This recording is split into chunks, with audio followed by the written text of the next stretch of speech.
Alright, YouTube, the leader of Turkey has joined what formerly was nothing more than a chorus of the occasional cleric and some militant leaders in declaring that his will is that Islamists within Europe will outbreed the native population in order to take command. They're the real Europeans now, says Erdogan. Have 5 kids instead of 3. It's your duty as Turks and Muslims. Erdogan is partially doing this for electoral purposes. He wants that sort of expat Turk population in Europe to vote for him so that he can gain the powers of a dictator. And that is what his goal is. Erdogan does not want to be the president, prime minister, ideological leader, whatever, of Turkey. He wants to be the dictator for life over Turkey to transform it from a functioning representative system of government into something where the judges are all subjugated to him. The legislature is toothless. It's all about Erdogan. It's not really Islamofascism per se so much as Erdoganism. He's a psychopath with a severe cult of personality behind him and who rigs elections. And he wants to rebuild Islam, I guess, in his own image. Instead of just having like the Sunni and Shia world, there's also going to be the Erdogan world, I suppose. Now, he looks at Saudi Arabia and Iran. Large militaries, somewhat sophisticated military capabilities. One runs the Shia world, Iran does, with its vassals. Now, the other runs most of the Sunni world, Saudi Arabia and its vassals. And these are the two main poles of power, or have been. Turkey was becoming a third pole of power within the Islamic world, an Islamic majority nation that for some time was more or less secular. In the legal sense, it was state secularity rather than Islamism. Erdogan, though, decided, well, it doesn't work for me. I don't want to be just another European nation. I want to be the head of the Islamic world, too. Erdogan wants to be a quasi-European style state that nonetheless has amalgamated power over most of its neighbors. Whether or not he can pull it off is one thing, but whether or not he can fuck over the Europeans is totally different. I think he can. Now, here's what's going to happen. As Islamic populations across Europe begin to get more prevalent, in most parts, at least in Western Europe, certainly in Southern Europe, as they grow in number and begin displacing the native population, the left will say that it's a good thing, it's diversity and tolerance and so forth. And when violence begins, his minister, I'm going to read it off from here because otherwise I'll never pronounce it. Cavusoglu, I believe is the name, something along those lines. He's warning of religious warfare in Europe. And I agree with him. And when that actually begins, when the violence does incline, when it begins all over Europe, between Islamic minority groups and skinheads or populists or whatever, when that begins, the left there in Europe, the globalists, will probably crack down and say, oh, this is the result of those evil Nazis and stuff like that. It'll be a crap argument, but that's what they'll proclaim. But they'll be wrong. That's just a symptom. Populism and nationalism rising across Europe are just a symptom of a disease. The disease is leftism. The disease is the belief in multiculturalism, the state religion of social Marxism in Europe, in many parts of Western Europe. That's the disease. Populism and nationalism are the fever that's trying to get rid of the disease. Not trying to get rid of immigrant groups, minorities and stuff. That's a projection that's made by the left on these other groups. What they seek to get rid of is the unaccountable and uncontrolled stream of foreigners, the displacement of their native population, and the lack of willpower within those governments to assimilate foreigners. Assimilated groups, by the way, will be the ones that suffer the most. Turks and other Islamists living in Europe that have followed the law, that are not doing anything wrong, they're skilled, they came into Europe for a skilled job.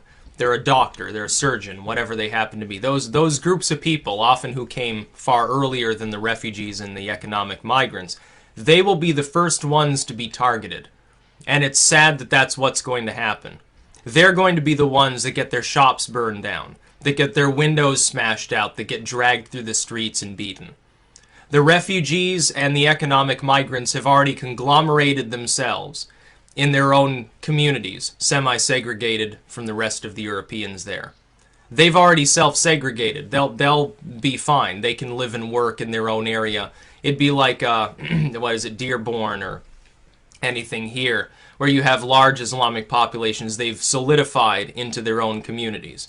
like little miniaturized city-states in parts of the United States. They're not the ones that have to worry about outside violence. But that Muslim, that token Muslim living in your community does have to worry about violence. They're the assimilated one. They're living among people that aren't of the same religion. Maybe they don't share the same culture or whatever, subculture.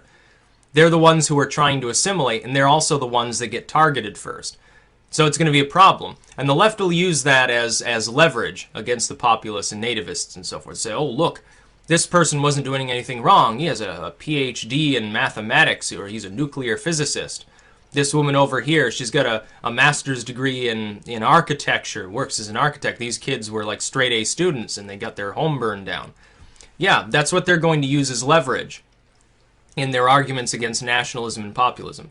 And it'll be unpleasant, and it'll be messy, and there'll be violence, probably a lot of murders too. But that's not the disease. That only came about because of the left in Europe. The multi-culti folks, the social Marxists, they were the ones that began letting people in without screening, in unlimited numbers, as the result of bending over backwards for Erdogan. And now that same Erdogan that supplied them with all of these migrants to begin with and threatens to supply more, threatens to send 3 million people rushing across into Europe where they can't contain them because of their Schengen, their free movement and so forth. All they have to do is get to Sweden or Germany or the Netherlands, one of the more tolerant nations, and they can become residents, and then they can go anywhere else in Europe that they want to go. They can live anywhere they want. They're not going to go to Eastern Europe, cold, bleak, commie bloc nations and stuff. And they can go to parts of Western Europe. They can go to Italy or Spain or wherever they happen to want to go, or the UK. There's nothing that anybody can do to stop them. They'll go to France. They'll go to Luxembourg or something like that. They'll go to Denmark. And populism and nativism and nationalism will continue to rise up. And when it hits critical mass, these people will be abused or forced out. But the first people to get abused won't even be the ones responsible for the problem. And the people that ultimately get blamed, the populists and nativists, will blame the immigrants. But they won't blame the social Marxists. They will, on the sides they will, say, oh, you caused this problem. But they won't rake them over the coals. They'll be too busy focusing on the refugees, or focusing on Turkey itself, when Erdogan's claim here, bad as it is also just a symptom. It's a symptom of the fact that the European governments have absconded their responsibilities to their native populations. Erdogan is free to call for immigrants within Europe to have 5 children, to slowly displace the European population, to ramp up the rate at which that happens. He's free to do that. Nobody's telling him not to. Nobody, the Merkels, do they come out and say, well, this is outrageous? No, this is not going to happen. Our native population deserves to be protected. No, they're not. They've built their entire career on telling people the native population's bigoted and evil, and they need more diversity. They need to be culturally enriched or whatever. So it's not going to fly. They're not going to criticize him.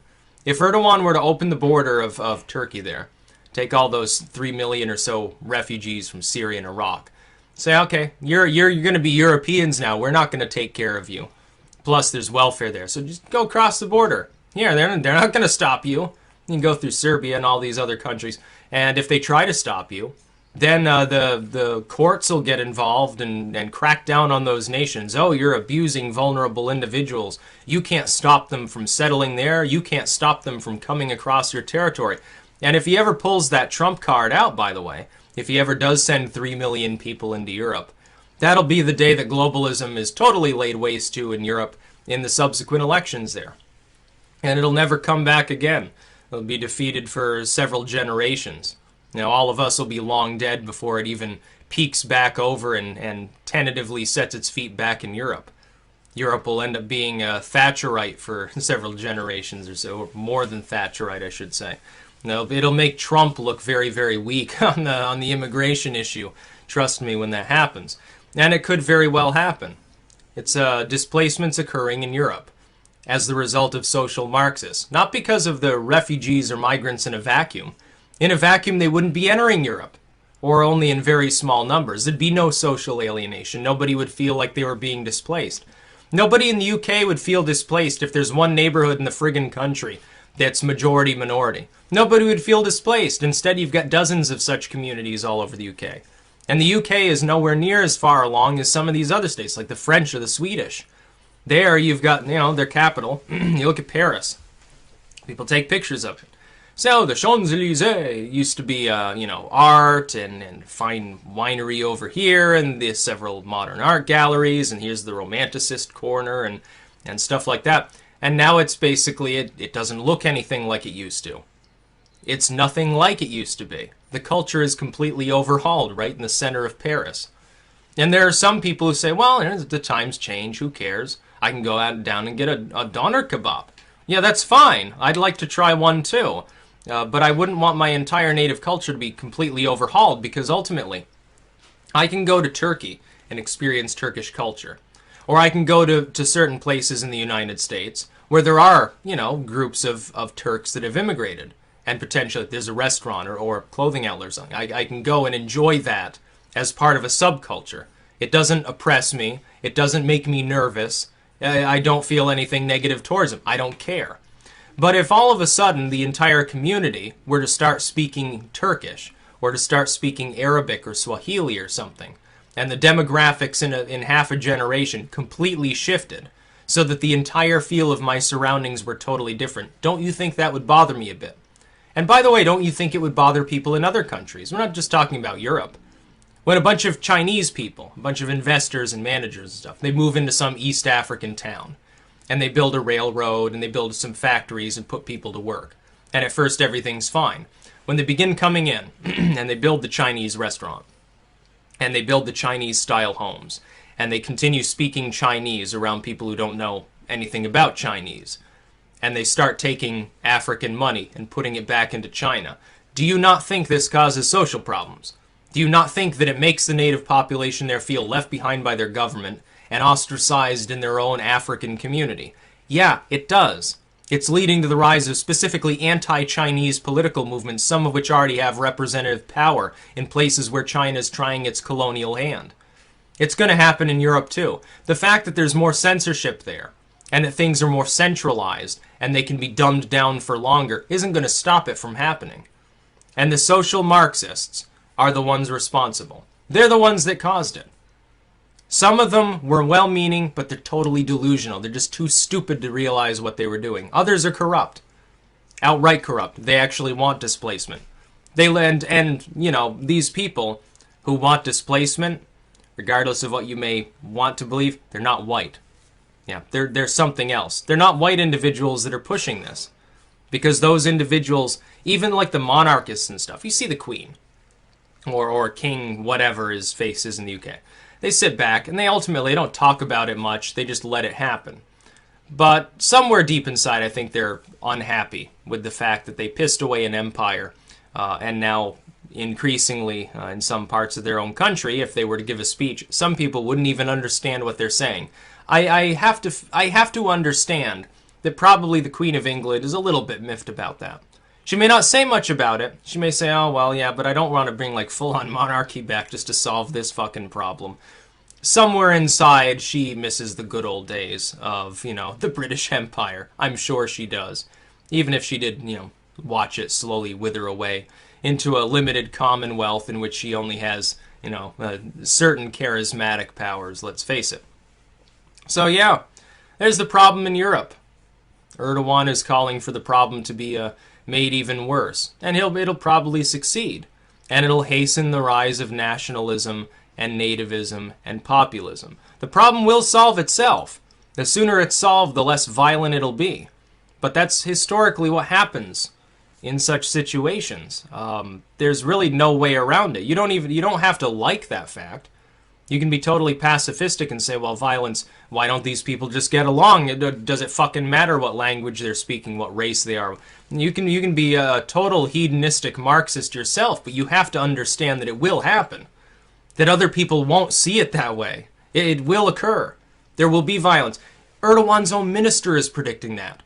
And he agrees with Erdogan. He has no problem with the idea of, Turks or Islamists, they should have more babies in Europe. They should supplant the native population. He's not against that. He's in favor of that. And he's still warning of religious strife. Well, yeah, no shit. Others have warned of that too. You've got other people. Until now, anytime someone who was within the realm of the Islamic world, who called for displace the Europeans, destroy the Europeans, Europe for Islam, It was like, some representative from ISIS or Al-Qaeda or some, rogue cleric or something like that. Not somebody who spoke for a state. Erdogan speaks for the state of Turkey. He's basically a dictator already. He's going to be more of a dictator in the near future. He reigns over an increasingly powerful military, a relatively large population, and he's calling for the displacement of many of these populations in Europe, openly. And Merkel's not calling him out for that. The David Camerons and Theresa Mays aren't calling him out for that. I wonder why. I wonder what. Could it be those 3 million people that he's lording over their heads to keep them quiet? Yeah, I think that's probably the true answer. They're just staving off the inevitable. Yeah, there's going to be more problems in Europe. It's not necessarily a case of, oh, well, very, very soon things will come to a head, but comments like this show that dictators like Erdogan are now emboldened to try to bully the Europeans around. They don't respect you because your cultures have been weakened by your own central governments. Your governments there are too busy trying to censor unpopular opinions within the native population to tackle the issue of free movement within Europe, without having to deal with free movement of other groups of people that show up on your doorstep randomly and don't have any intention towards assimilating. And then the populace will have to address the issue of law-abiding immigrants, sometimes like second, third generation, that are Islamic or they're from India or something. And they're going to be the primary first targets of violence among these groups. It's not even going to be the economic migrants that at first are suffering. They're not going to suffer. It's going to be those individuals who've assimilated into majority European communities who get targeted first.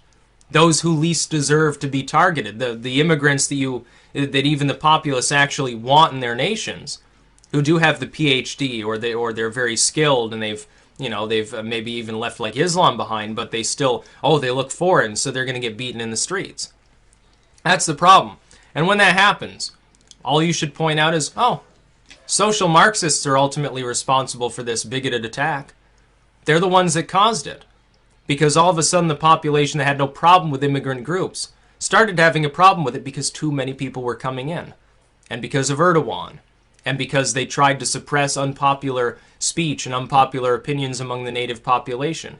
That's what's going to cause the violence. And that's what should be pointed out as the fundamental central disease from which the symptoms actually are spreading. That's about all. Peace out.